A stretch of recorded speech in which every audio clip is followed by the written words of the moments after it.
Méditation du 16 décembre. Merci pour les Élie et aussi pour les Élisée. Élisée lui dit, « Que puis-je faire pour toi ?» 2 Rois 4, verset 2. Quels facteurs se combinèrent pour qu'Élisée mène à bien un ministère prophétique aussi fructueux, même s'il savait qu'il devait rester dans l'ombre de ce géant spirituel que fut Élie? La première et la plus évidente chose que l'on peut dire de ces deux héros de la foi est que le ministère prophétique de l'un fut radicalement différent de celui de l'autre. Élie dénonce avec force le péché des rois et l'idolâtrie du peuple, se confronte aux faux prophètes, ressuscite des morts et fait descendre du feu du ciel. Et de même qu'il apparaît soudainement sur la scène, il disparaît en un clin d'œil sur un chariot de feu. Certes, Élisée, avec la puissance de Dieu, réalisa aussi des signes très forts, mais son ministère fut plutôt tranquille, consistant essentiellement à servir les pauvres et les nécessiteux, multiplier l'huile de la veuve, ressusciter le fils de la Sunamite, guérir la lèpre de Naaman, ramener à la surface la hache qui avait coulé accidentellement. Si nous voulions résumer son ministère en quelques mots, nous dirions « En quoi puis-je vous aider ?»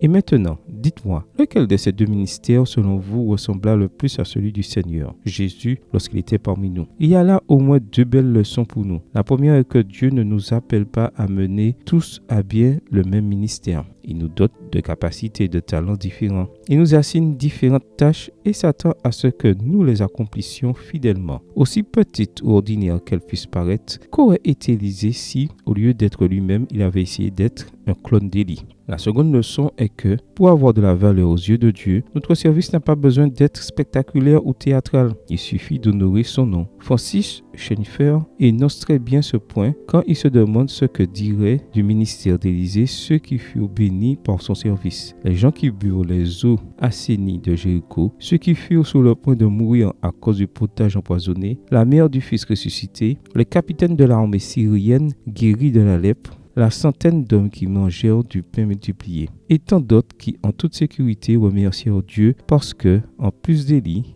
il y eut aussi Élisée. Quel ministère aspirez-vous à réaliser pour Dieu? Un puissant comme celui d'Élie ou un plutôt tranquille comme celui d'Élisée? Voici ma proposition. Quelle que soit la tâche que Dieu vous confie, réalisez-la avec joie et pour sa gloire. Prière, Père Céleste, merci pour ceux qui, comme Élie et Élisée, servent parmi nous aujourd'hui. Comme eux, je veux aussi te servir au mieux de mes talents. Il n'y a pas de plus grand privilège, pas de plus grande gloire. Amen. Bonne journée à vous et que le Seigneur vous bénisse.